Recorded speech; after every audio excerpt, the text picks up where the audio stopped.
안녕하세요. 누구보다 의미 있게 백수 생활을 즐기고 있는 34살 새내기 구독자입니다. 같은 회사에서 함께 일하던 언니의 추천으로 사연 튜브를 알게 되었어요. 제 이야기를 써서 보내면 딱일 것 같다고 부추겨서 망설이기만 하다가 드디어 보내봅니다. 어른들의 말을 잘 들으면 자다가도 떡이 생긴다. 구독자 여러분은 이 말을 한 번쯤 들어보신 적 있으시죠? 저희 아빠한테 귓속에 피딱지 앉을 정도로 자주 듣던 말들입니다. 그래서 항상 이 말이 맞는 말이고 의심의 여지도 없이 당연한 말이라고 생각하며 살아왔어요. 그 덕분에 저는 제 인생 가장 큰 개똥을 밟지 않고 피할 수 있었습니다. 제 어린 시절 이야기부터 들려드릴게요. 저는 어렸을 때 정말 외로웠습니다. 친정엄마는 제가 초등학교 5학년 겨울방학 때 췌장암 판정을 받으셨어요. 저희 집에 연이어 찾아온 불행들은 엄마 몸속 암세포들처럼 갑작스럽고 빠르게 진행되었습니다. 연년생이었던 동생을 씻기고 밥 먹이고 알림장 확인해서 숙제시키고 저는 애어른 소리가 칭찬인 줄 알고 자랐어요. 아빠는 건축 시공 쪽에서 일을 하셨는데 엄마의 간병을 하면서 일에 잠시 손을 놓으셨습니다. 당장 어린 자식들을 부탁할 친인척들도 없어서 아빠는 매일 밤 나의 불우한 가정 환경 때문에 내 자식들까지 피해를 보는구나 하고 많이 우셨다고 해요. 안 그래도 회사가 심한 적자 상황인지라 아슬아슬한데 큰 병원비를 감당하는 것이 너무 벅차서 주변 사람들에게 돈도 많이 빌리셨다지요. 더 이상 돈 빌릴 곳이 없던 아빠는 어두운 곳까지 손을 뻗었고 회사를 담보로 잡아놓는 지경까지 오게 됩니다. 1년을 넘게 발버둥 쳐봤지만 좋아지는 것은 아무것도 없었어요. 아빠는 그렇게 바람에 모래알 날아가 버리듯 허무하게 엄마도 돈도 모두 잃었습니다. 엄마 장례식이 끝나고 돌아온 집은 참 추웠어요. 며칠 사람의 온기가 없어서 보일러 난방을 돌리지 않아서 추웠겠죠. 하지만 저는 집안 곳곳에 붙어있는 빨간 딱지를 보고 몸이 얼어붙었던 것 같습니다. 저희는 차마 집이라고 말하기에 어울리지 않는 3평짜리 반 지하로 쫓기듯이 이사를 갔어요. 아빠는 늘 술만 드셨었습니다. 아내도 직장도 모두 잃었다는 큰 상실감에 빠져서 유일하게 남은 자식들을 돌보지 못하셨어요. 술에 취하지 않은 맨정신일 때 마을 어머니 회에서 주신 쌀을 가지고 밥만 지어주실 뿐 자식에 대한 돌봄이 없었습니다. 사춘기를 앞둔 나이임에도 저희 남매는 서로를 꼭 끌어안고 잤습니다. 엄마의 빈자리를 제가 채우려고 할 때마다 엄마가 사무치도록 그립고 인생에 혼자만 남겨진 것 같아 외로웠어요. 하루는 옆집 할머니가 가져다 주신 깍두기를 다 먹어서 깍두기 국물에 밥을 비벼 남동생과 함께 먹고 있었어요. 여느 때처럼 술을 마시기 위해 눈을 뜬 아빠가 이 모습을 보고 충격에 휩싸여 엉엉 우셨어요. 그제서야 내가 이렇게 살면 안 된다 깨닫고 정신을 차리신 거죠. 경아야, 진호야, 이 아빠가 미안해. 이제 더 이상 너희한테 부끄러운 모습 보이지 않을게.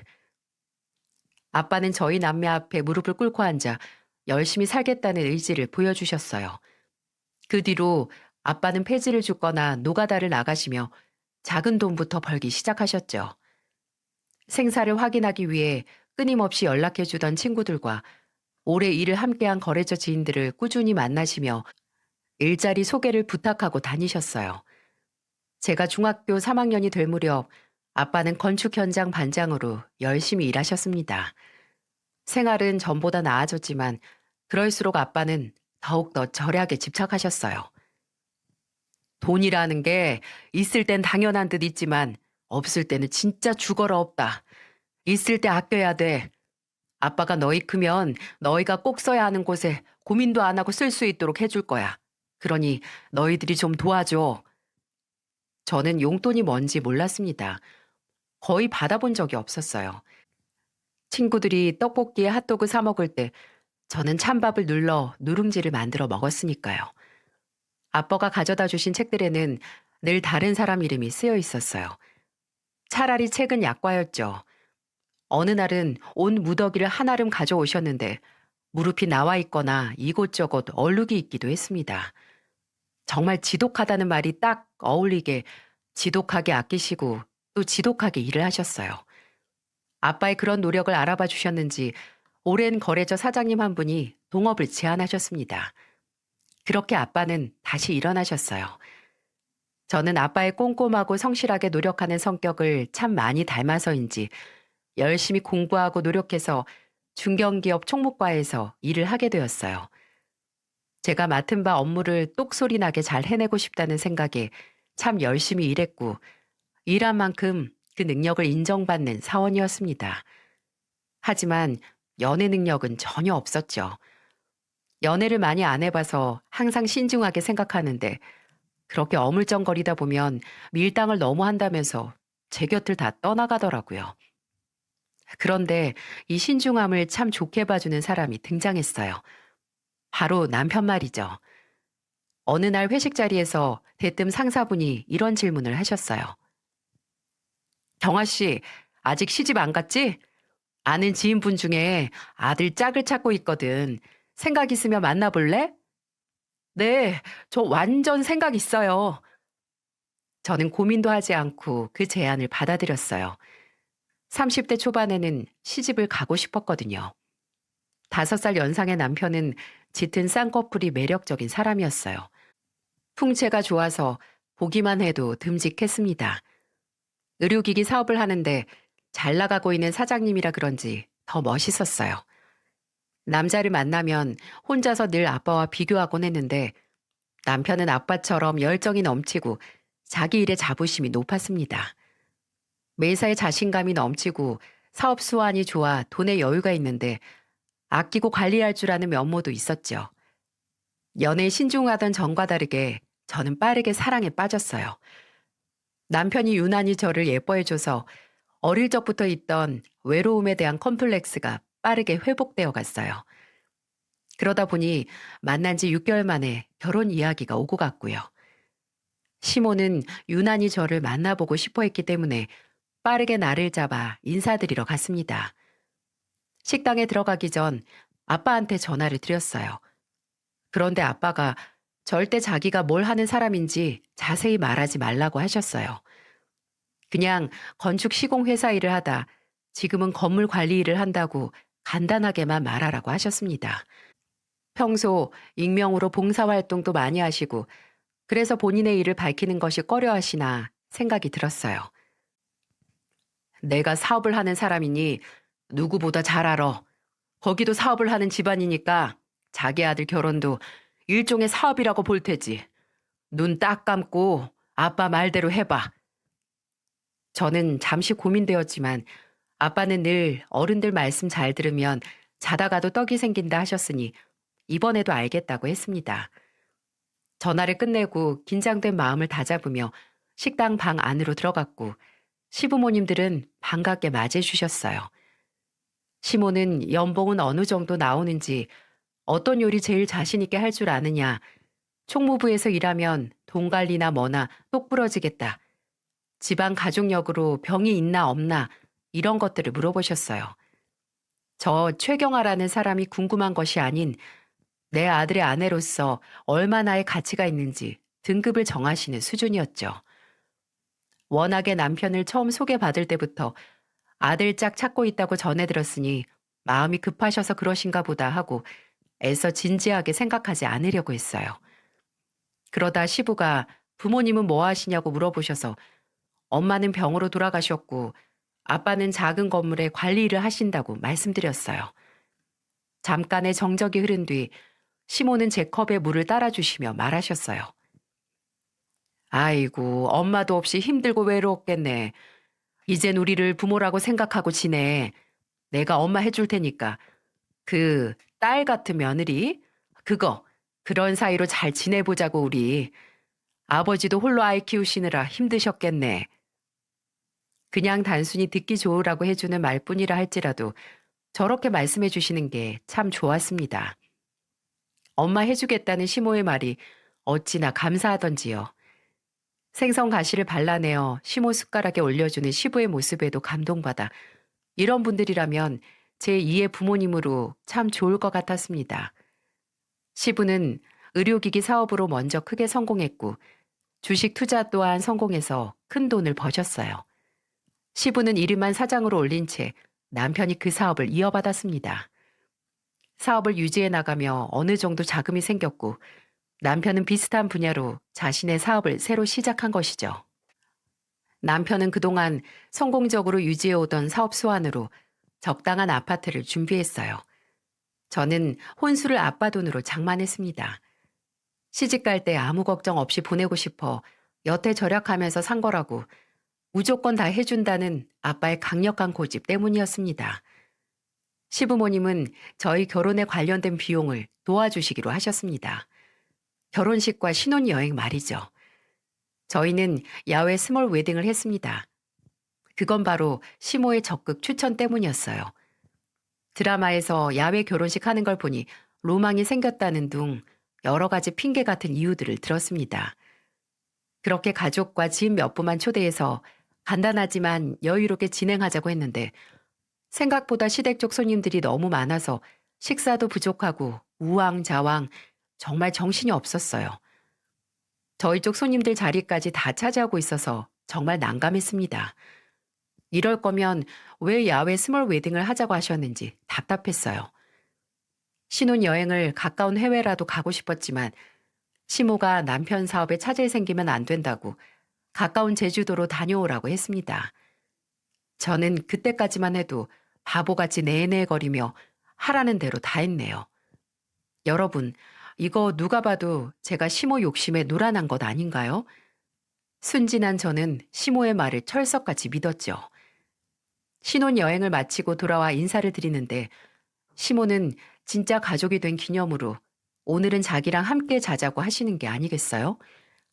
저는 조금 떨리지만 좋은 마음으로 알겠다고 했습니다.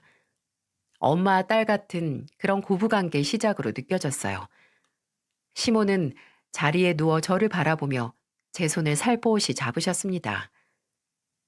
경아야, 오해하지 말고 들어. 혼인신고 말이야. 정빈이가 빨리 하자고 해도 너무 서두르지 마라. 엄마가 여자로서 결혼생활 해보니까 1년은 살아보고 결정하는 게 좋더라고. 막상 몸 부대끼면서 살아보면 다른 점도 보이고 내가 널 정말 딸처럼 생각하니까 이런 말 하는 거야. 알지? 서운한 거 아니지? 네, 그렇게 할게요. 어머님, 걱정 마세요. 저는 시모의 말이 진짜 저를 위한 말인 줄 알았습니다. 같은 여자로서 엄마만이 해줄 수 있는 충고라고 생각했어요. 자기 진짜 자식인 아들보다 딸 같은 며느리를 더 생각해서 해주는 조언 말입니다. 그렇게 혼인신고를 당장 하지 않았고 남편도 그 부분에 대해 별 말이 없었기에 저희는 크게 상관하지 않고 신혼생활을 즐겼답니다. 결혼생활은 아무 걱정 없이 평범하게 흘러갔어요. 하지만 참 예상하지도 못하는 작은 부분에서 삐그덕거렸습니다. 추석 명절을 앞두고 양가 명절 선물을 남편이 준비했어요. 거래처 사장님 댁 정육점에서 팔아줘야 한다고 2달 전부터 이야기해서 그러라고 했습니다. 시댁에 가져간 황금 보자기 속에는 최고 등급 한우가 꽃처럼 예쁘게 장식되어 있었어요. 시부가 제일 좋아하시는 음식이 한우였기에 남편이 알아서 참 잘 준비했다고 생각해 뿌듯했습니다. 시모는 명절 느낌 나려면 이것저것 음식 많이 하는 게 좋다면 전 종류만 해도 12가지나 하셨어요. 각종 버섯들을 이용해 전을 부치는 것을 보고 속으로 많이 경악했습니다. 명절에 꼭 버섯전을? 그것도 버섯 종류대로 부쳐야 할까요? 정신없이 음식을 만드는데 시모는 아는 지인과 통화하기 바쁘셨어요. 시부와 남편, 시동생 3명은 스크린 골프를 치고 온다며 나가버린 지 오래였습니다. 결혼해서 보내는 첫 명절은 전쟁을 치르는 군인 마냥 음식과 싸우기 바빴죠. 뒤늦게 돌아온 남편에게 힘들어 죽겠다고 눈치를 줬습니다. 남편은 사과하며 다음날 친정에 늦지 않게 출발하기로 약속받았어요. 저희는 다음날 제사가 끝나고 식사상을 치우자마자 친정으로 떠났어요. 남편이 설거지는 시동생이 하라고 시켜준 덕분에 서둘러 나올 수 있었죠. 시댁은 분당이고 저희 친정은 1시간도 안 걸리는 화성이지만 시끌벅적한 명절에 동생과 단 둘이서 있을 모습을 생각하며 발길을 재촉했습니다. 아빠와 남동생 둘이서 여러 가지 전을 부쳐 준비했더라고요. 시댁에서 그 많은 전을 부쳤으면서 음식 하나 못 사와서 아쉬워했는데 며느리로서 힘들었을 딸을 위해 서툴지만 음식을 준비하셨다고 아빠가 뿌듯하게 말하셨어요. 남편은 황금 보자기가 든 상자를 얼른 내밀며 장인어른이 만드신 솜씨가 어떤지 술 한잔하며 맛봐야 한다고 너스레를 피웠습니다. 남편이 준비한 고기 세트를 자랑스럽게 내밀었고 아빠는 기대에 찬 눈으로 보자기를 풀러보셨어요. 그리고 그 안에 들어있는 건 돼지고기 한돈 세트였습니다. 장인어른, 삼겹살 좋아하시잖아요. 늘 삼겹살에 소주 한 잔 딱 하시니까 제가 특별히 한돈으로 준비했어요. 아이고, 너무 고맙네. 아빠는 제 속도 모르고 당장 구워서 소주 한 잔 하자며 좋아하셨어요. 술이랑 쌈무 같은 다른 장을 보러 아빠와 동생이 나가자마자 남편에게 따졌어요. 당신 정말 너무한 거 아니야? 아버님 댁은 소고기 한우 준비하더니 우리 집은 왜 돼지고기야? 아까 아버님한테 설명드렸잖아. 돼지 좋아하시니까 준비했다고. 잘 드시는 걸 드려야지. 안 그럼 돈 아깝잖아. 설마 지금 당신 째째하게 그런 걸로 따지는 거야? 우리 아빠도 한우 좋아하셔. 어느 한쪽이 이거면 다른 한쪽도 똑같이 해 안 서운하지. 먼저 쪼잔하게 행동한 게 누군데? 남편의 말대로 제가 째째하게 구는 것일 수도 있지만 저는 남편의 행동이 명백한 차별로 느껴져서 서운했어요. 저희 아빠는 돈 생각해서 안 드시는 거지 결코 싫어하시는 게 아니시거든요. 무엇보다 자식이 된 도리로서 내 부모님께 좋은 날, 좋은 음식 드리고 싶은 게 모두 같은 마음 아니겠어요? 그런데 남편의 사소한 차별은 이것이 시작이었어요. 추운 겨울을 앞두고 시부모님 따뜻한 극세사 이불을 구매했다면서 저희 친정아빠 것은 사지 않거나 주말에 여행 다녀오자 계획할 때는 늘 시댁 어른들은 함께하면서 친정아빠는 단 한 번도 입에 올리지 않더군요. 제가 저희 친정 가족들 이야기를 꺼내면 늘 다음에 거리면서 회피해 버렸고요. 사소한 서운함은 점점 커지고 남편이란 사람은 자기 가족만 중요하다고 생각하는구나 깨닫게 되었어요. 심지어 저조차도 그 가족 울타리에 없는 사람 같았습니다. 저는 마치 그 집 식모 같았어요. 시부모님과 여행을 가는 날이면 기분 좋게 그 지역 맛집에 가서 외식 정도 할 수 있지 않나요? 하지만 쌀이며 반찬이며 다 준비해서 늘 새로 지은 밥 드실 수 있게 했습니다. 하루는 시모가 욕실 슬리퍼에 있는 물때를 지워보라며 제 앞에 툭 하고 던지는 게 아니겠어요? 어머니, 그냥 하나 새로 사세요. 잘 안 지워져요. 아니, 이걸 돈 아깝게 왜 사? 너 지금 하기 싫으니까 괜히 그러는 거 아니냐? 네, 하기 싫어요. 제가 지금 여기 와서 하는 일이 얼마나 많은데 그런 것까지 시키세요. 너, 내 딸 한다며? 딸이 엄마한테 이런 거 하나 못 해주냐? 못 한다고요. 딸 말고 저기 자빠져 있는 아들한테 시키세요. 남편은 놀란 도끼 눈을 뜨며 말버릇이 그게 뭐냐고 저를 혼내더라고요. 그때 그동안 억눌러 있던 서러움이 쏟아지기 시작했는지 눈물이 나기 시작했어요. 아유, 냅둬라 냅둬. 엄마 없이 혼자 동생 돌보며 컸다길래 집안일 하나는 싹싹하게 잘할 줄 알고 기대한 내가 푼수다. 딸이 그것도 못해? 어머님도 제대로 못하는 집안일을 왜 저한테 기대하세요? 그리고 어머님이 그렇게 좋아하는 드라마 제대로 현실적인 것 좀 보세요. 이런 굳은 일 묵묵히 하는 딸이 몇이나 있어요. 이건 완전 계모가 딸 괴롭히는 거죠. 딸 같은 며느리 이제는 안 한다고 말하고 그 길로 곧장 택시 타고 집으로 와버렸어요. 남편이 오면 또 한 번 대판 싸울 거라 생각하고 큰맘 먹고 있었는데 무슨 일인지 무릎 꿇으며 미안하다고 사과를 하더라고요. 저는 그동안 서운하고 억울한 것들을 전부 다 털어놓았어요. 남편은 미안하다고 저를 안아주었어요. 그날은 그렇게 잘 마무리 지었네요. 다음날 시모는 제가 다니는 회사 근처에 오셨습니다. 점심으로 샤브샤브를 사주시며 그날 일을 사과하셨어요. 본인이 너무 욱하는 성격 때문에 생각 없이 말도 막 나와서 가끔 오해를 사기도 한다며 딸이라고 이해만 강요한 것 같다고 말이죠. 저도 하나면 할 소리 다 하는 성격이다. 서로 조심하자 이야기했네요. 하지만 시모는 이렇게 한없이 잘해주시면서도 애매하게 귀찮은 일들을 찾아서 시키셨어요. 비싼 화장품들을 사주시면서 주말에 시모 자매분들이 집에 오시니 장을 봐와 함께 요리를 하자는 등 말입니다. 설마 같이 일하겠어요? 저 혼자 일하며 손님 대접하고 시모는 대접받고 사는 모습을 남들에게 자랑하고 싶으셨던 거죠. 그러면서 틈틈이 혼인신고를 미루라는 말씀도 잊지 않고 하셨었고요. 여러분, 저 정말 솔직히 말하면 그때 당시에는 시모 말이 맞겠다 싶었어요. 이런 집안 사람들과 법적으로 엮이면 큰일 나지 않을까 힘든 순간마다 확신이 들었습니다. 남편이나 제가 크게 아파 보호자로서 관계가 입증받아야 할 때도 없었으니 잘 됐다 싶었어요. 그러던 어느 날 시부가 저와 남편을 시댁으로 호출하셨어요. 자신이 주식으로 많은 돈을 벌기도 했고 투자해준다는 사람들도 많은데 이번에 좋은 시행사를 만나 주택단지 사업에 참여하기로 했다고 하셨어요. 남편에게 지금 하는 사업을 줄이고 자신과 함께 하자고 제의도 해주셨죠. 시행사가 자금이 많은 곳이고 경력도 있어서 믿고 맡기면 큰 돈을 벌 거라고 좋아하셨어요.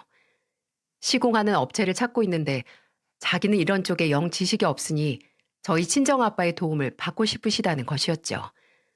주변에 괜찮은 업자를 알고 있으면 다리를 놔달라고 하셨습니다. 사실 친정아빠는 남동생과 함께 직원들이 15명 정도 있는 건축 시공 하청업체 회사를 운영하고 계셨어요. 하지만 남동생에게 회사 경영을 전반적으로 맡기신 상태고 이름만 아빠 회사였습니다. 아빠는 작은 건물을 사셔서 건물 관리 일을 하시며 지역 봉사활동을 꾸준히 하고 계셨죠. 그 사실을 시댁에 알 리가 없었습니다. 이후에 친정아빠와 시부의 사업을 상의를 했는데 어떤 사업인지 알아보시더니 거절하셨어요. 사돈 일인데 같이 도와서 상부상조하는 게 좋지 않냐 따졌더니 아빠는 단호하게 말씀하셨습니다. 이 부지에 이런 사업이 승인된 게 말이 안 된다. 이거 어째 느낌이 안 좋아. 불법으로 진행한 것일 수도 있고 사돈 어르신한테 하지 마시라고 전해드려라. 빨리. 저는 남편에게 아빠의 생각을 이야기했지만 돌아오는 대답은 콧방귀일 뿐이었어요. 장인어른이 사업을 아시겠냐. 우리 같은 베테랑들은 딱 봐도 돈 나올 구멍이 보인다고 말이죠. 사실 저는 남편에게만은 아빠의 존재를 밝히려 했습니다. 어떤 일을 하셨고 지금은 어느 정도 유지해 나가시는지 말이죠. 하지만 남편이 아빠를 무시하는 태도를 보여 입이 저절로 다물어졌어요. 이번에도 역시 남편의 말에 화가 나 마음이 식었습니다. 글쎄 뭐라고 하는 줄 아세요? 아니 장인어른은 꼭 하실 것처럼 알아보시더니 김 빠지게 이게 뭐야? 누가 봐도 성공할 사업인데 혹시 우리가 돈 잘 버는 게 배 아프신가? 하긴 지금 경비하는 양반이 뭘 아시겠어. 저는 남편에게 친정아빠는 그렇게 무시받을 사람이 아니니 당장 사과하라고 따졌어요. 남편은 비아냥거리듯 사과하고 자리를 피했죠. 저는 언젠가 이 수모를 꼭 갚아주리라 생각했습니다.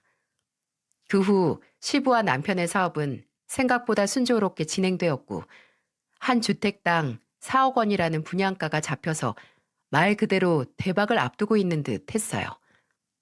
어느덧 시부의 생신이 다가왔습니다. 남편은 시부의 생신 선물을 야심차게 준비했고요. 바로 벤츠차를 준비한 것이었죠.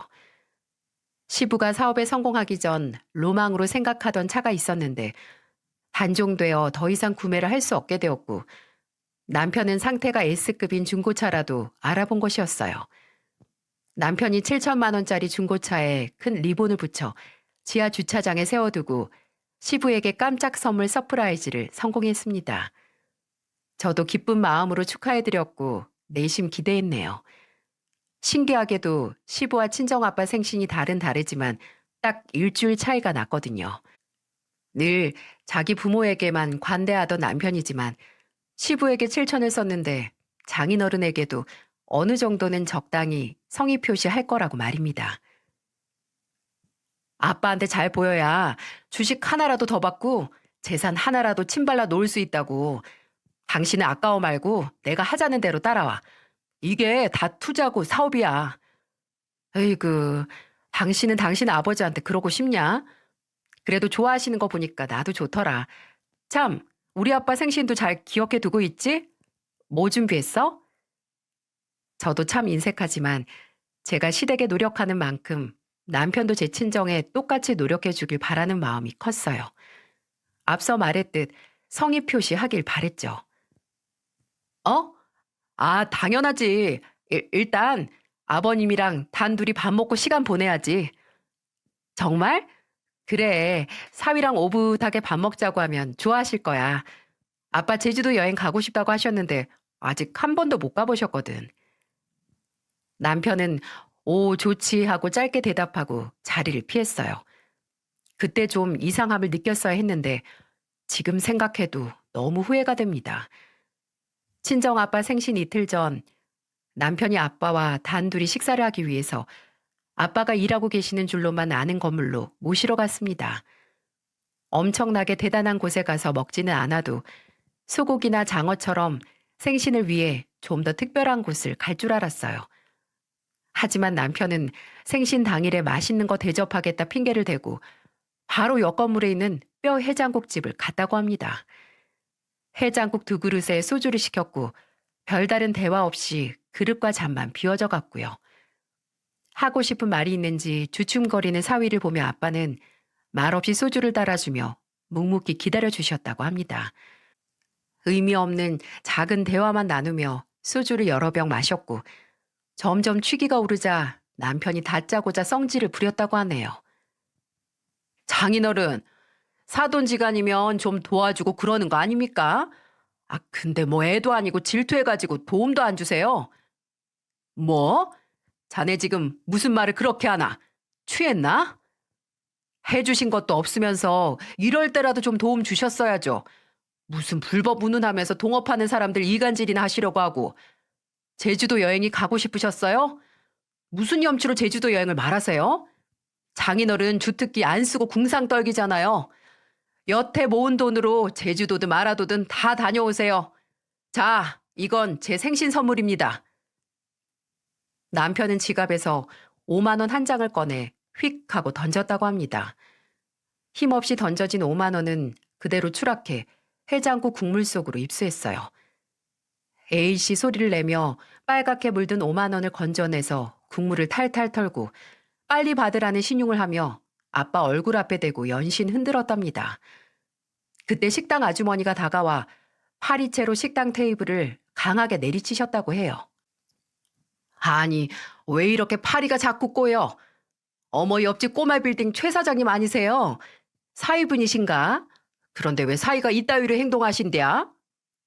아줌마, 손님이 밥 먹는 상에 파리채를 휘두르면 어쩌자는 겁니까? 그리고 무슨 사장님이에요? 이분 그냥 옆 건물 관리인 아저씨예요. 참나.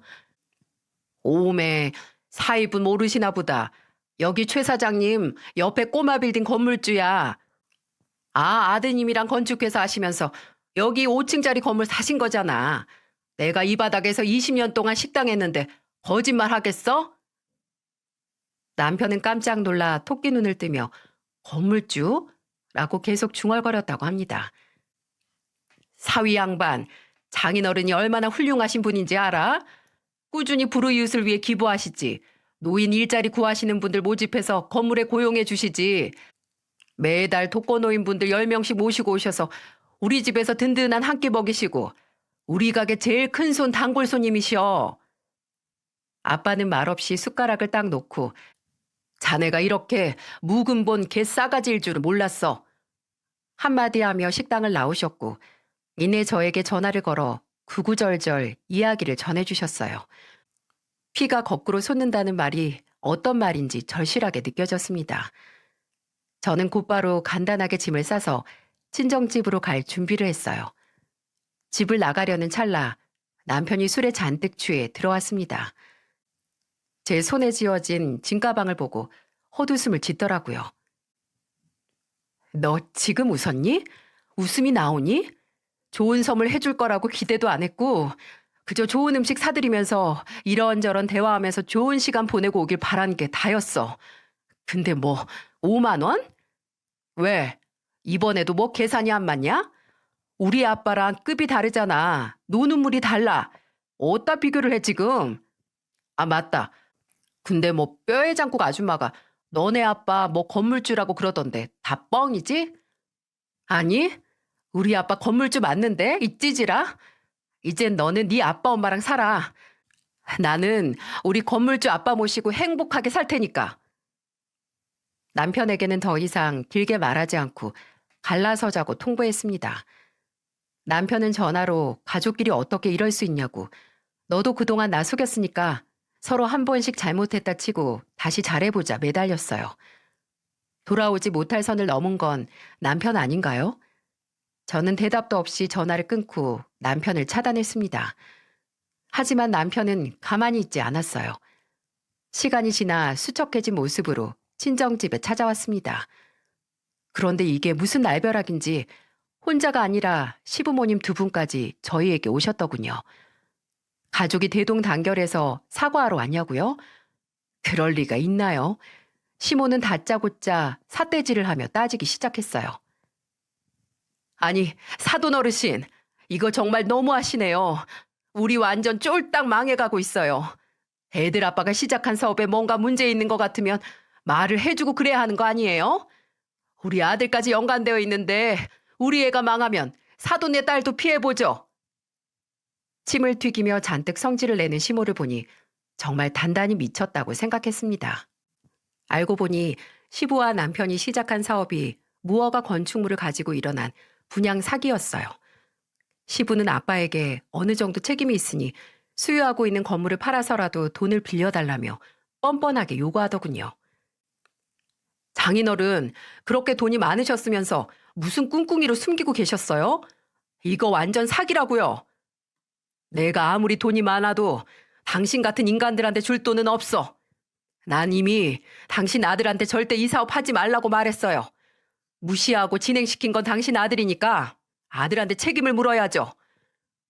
맞아요. 아버님, 어머님, 저희 이제 따로 살 거니까 저희 살던 아파트 파세요. 집안 혼수는 제가 한 달 안으로 다 처분할게요. 그래도 부족하면 아들이 사준 벤츠라도 파시던가요. 아니 뭐 이거라도 쓰시던가. 저는 지갑에서 돈 5만 원을 꺼내 남편 얼굴에 던져버렸어요. 힘없이 바닥에 툭 떨어진 5만 원을 바라보다 목에 핏대를 세우고 같은 말만 반복하며 화를 내기에 법적으로 소송을 걸든지 하셔라. 우리는 아무런 책임이 없다. 당당하게 이야기했어요. 저희가 맞는 말만 하니 무식하게 떼만 쓰던 시댁 사람들 모두 결국 지쳤는지 아무 말도 못하고 돌아갔어요. 저는 남편이 없을 만한 시간에 집을 찾아가 친정 아빠가 해준 혼수들을 중고로 팔았어요. 모르는 번호로 끊임없이 전화가 오는 것이 딱 남편인 것 같았습니다. 저는 당연히 전화를 받지 않았죠. 남편은 꾸준히 전화번호를 바꿔가며 저에게 전화를 걸었습니다. 저는 휴대폰 번호를 바꿔버렸어요. 이제 더 이상 전화 오지 않겠다고 안심하고 지냈는데 어느 날 친정집에 남편이 찾아왔어요. 집 앞에서 친정아빠와 대화를 나누고 있는 남편에게 여기는 왜 왔냐고 소리 질렀습니다. 이제 하다 이사도 가야 하냐고 말이죠. 남편은 그나마 남겨두었던 작은 사업이 코로나로 인해 수입 수출에 타격을 입어 사업에도 큰 영향이 생겼고 당장 막아야 할 돈이 없어 죽고 싶다고 말했어요. 저는 그럼 그냥 죽으라고 냉정하게 말했는데 아빠가 제 손을 붙잡으셨습니다. 정말 마지막 기회라고 생각하고 돈 빌려줄게. 내가 어려운 사람들도 도와주고 봉사하는데 너한테는 못 해주겠나? 대신 정해진 기한 안에 돈 갚겠다는 각서 써. 아빠는 사업을 하는 사람이면 한 번쯤 실패를 직면하기 마련이라고 실패는 성공을 하기 위해서는 반드시 필요한 것이라고 조언도 해주셨어요. 아마도 과거 자신의 모습이 생각나셨기 때문이 아닐까 싶습니다. 저는 남편이 여전히 의심스럽고 불안했어요. 무엇보다 저희 아빠와 시부를 돈으로 차별대우했던 점이 생각나 시부모님과 남편 모두 염치 없고 뻔뻔스러워 역겨웠어요. 남편은 각서를 작성하고 돈을 빌려갔네요. 그 와중에 남편은 제가 훗날 서운한 게 풀리면 돌아올 것을 기다리며 차마 신혼집은 못 팔았다고 그 마음을 꼭 알아달라고 말했습니다. 참나, 제가 뭐 그런 말을 듣고 감동받아 울기라도 해달라는 건지 정말 어이가 없더라고요. 그래서 시간이 지나 돈을 남편이 갚았을까요? 갚기는커녕 오히려 돈을 더 요구하더라고요. 돈을 빌려다 무엇을 했냐고 물으니 아는 지인과 마스크 사업을 해보려다 또 사기를 맞았다고 했습니다. 아빠는 화가 나셔서 비굴하게 또 친정 집 앞을 찾아온 남편의 뺨을 있는 힘껏 내리치셨어요. 불쌍한 인생 구제해주려 했더니만 어떻게 또 사기를 당해? 너 솔직히 말해봐. 불법 도박 이런 걸로 큰 거 한 방 노리다가 전부 그 돈 날린 거 아니야? 아니에요, 장인어른. 저 진짜 한 번만 더 기회를 주시면 그 입 다물어. 신혼집 당장 팔아서 돈 보내지 않으면 콩밥 먹을 줄 알아. 남편의 신혼집을 정리하고 타고 다니던 차까지 팔아 아빠 돈을 갚았습니다.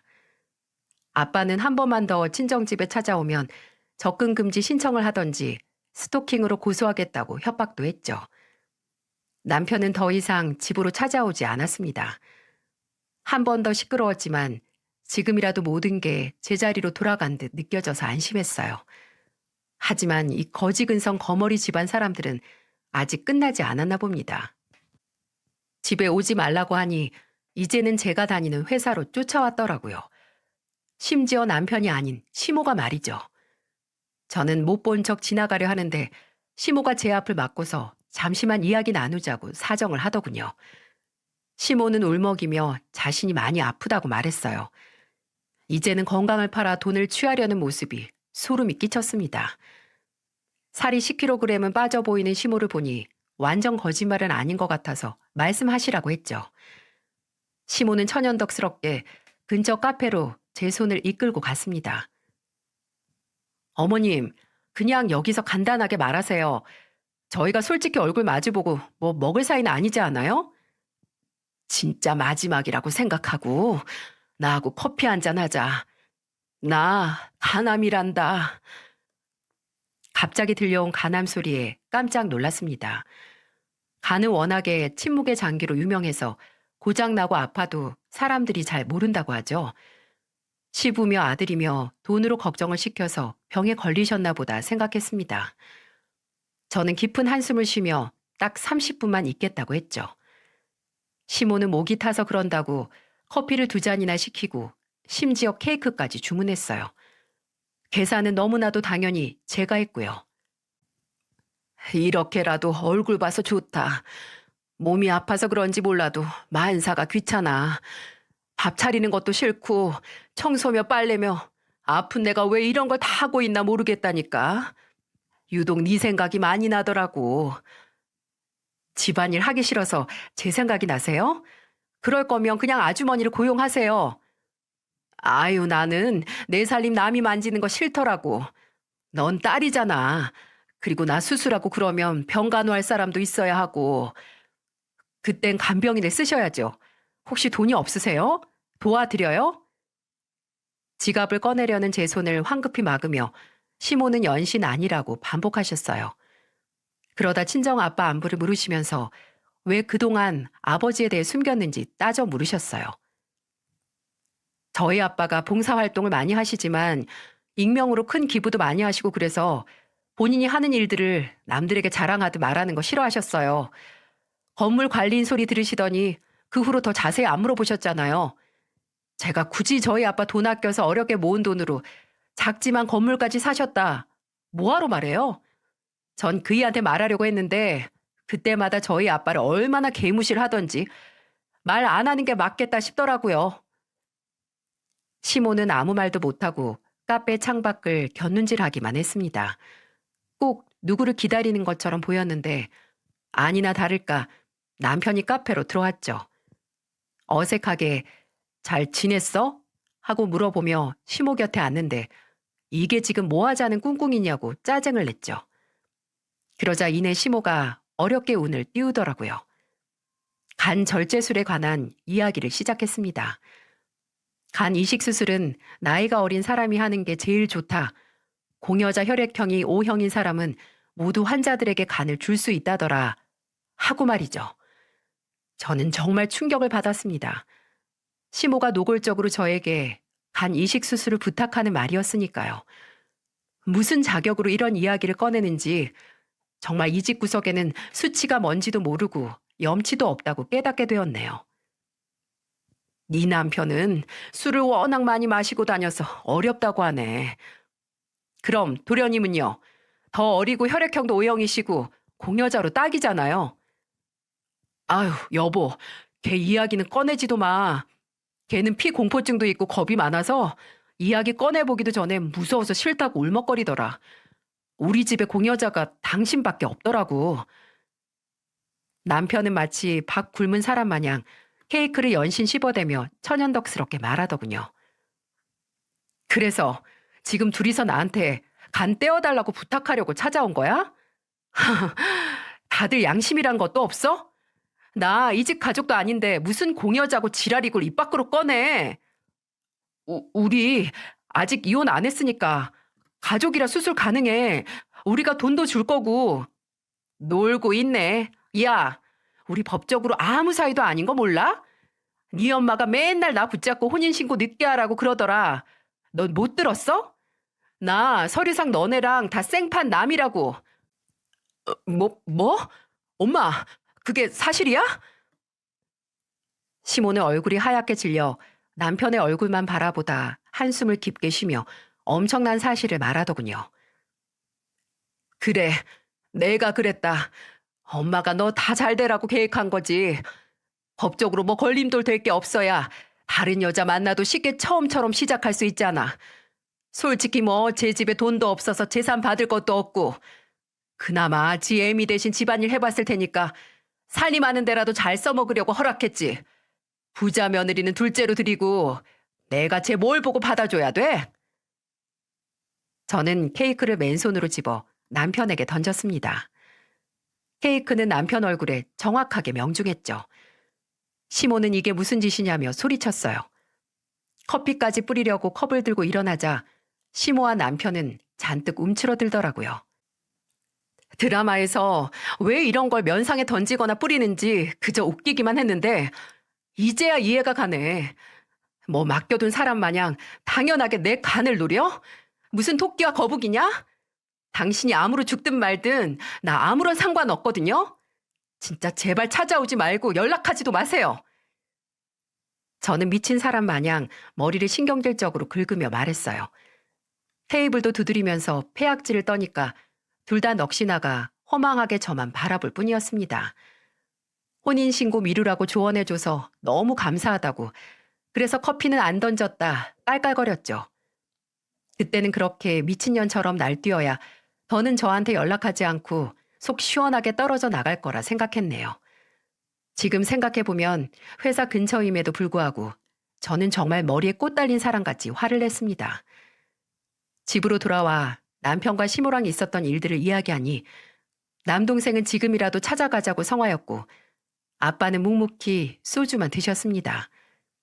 그러다 갑자기 지금이라도 그 떨거지들 잘 떨어져 나갔으니 좋게 좋게 생각하자고 하시네요. 그러자 남동생도 제가 케이크 던진 모습 상상하면 웃기다고 하고 세 식구가 어이없어서 호탕하게 웃었네요. 나중에 남동생에게 전해들은 이야기지만 덤덤해 보이시던 아빠가 시모에게 전화를 걸어 어디 소중한 내 딸 간을 달라고 하냐고 잔뜩 쌍욕을 하고 끊으셨다고 합니다. 이제 시댁 사람들에게 연락도 없고 찾아오지도 않아서 얼마나 속 시원하고 좋은지 모릅니다. 혼인신고 최대한 늦게 하라는 말이 시모의 악랄한 의도가 있을 것이라고는 상상도 못했어요. 그저 다 이유가 있으시겠지. 어른들 말씀 틀린 거 하나 없다 여기며 저도 잊고 지내는데 이게 이렇게 도움이 될 줄 누가 알았을까요? 친정아빠는 아직까지도 아빠 덕분에 똥 피했다고 이야기하십니다. 저희 가족들은 아빠가 가고 싶어 하셨던 제주도로 2박 3일 여행을 다녀왔어요. 짧지만 가족들에게 집중할 수 있었고, 앞으로 제가 어떻게 나아갈지 생각에 정리가 되는 시간이었습니다. 저는 다니던 회사를 그만두고 아빠와 남동생이 함께 일하고 있는 건축 시공 하청업체 회사에서 일하기로 결정했네요. 남동생이 새로운 일 시작할 거면 가족 사업에 도움 좀 달라고 권유하더라고요. 가족이니 아빠가 넉넉하게 월급 주시겠지 살짝 기대했는데 공가사도 정확하고 절약 정신 투철한 아빠 아니랄까봐 냉정하게도 남들과 똑같은 초봉으로 시작하기로 했지 뭐예요. 지금은 회사 일 시작 전에 짧게나마 혼자만의 재충전 시간을 보내는 중입니다. 가죽 공방 취미도 만들고 아빠 따라서 독거 노인분들 위해 목도리 뜨기 봉사, 반찬 나누기 봉사 등 백수 생활을 누구보다 의미 있게 마음껏 즐기고 있네요. 미끄러진 김에 쉬어간다는 재밌는 말처럼 잘못된 기회를 이용해 적절한 행동을 하는 현명한 사람이 되고 싶네요. 때로는 불안하고 외롭겠지만 곁에서 따뜻하게 힘이 되어주는 남동생과 뒤에서 든든하게 지표가 되어주시는 아빠 말씀을 잘 따르며 우리 가족 행복 길만 걷고 싶습니다. 조금 따분했을지도 모르는 제 긴 이야기 들어주셔서 정말 감사합니다.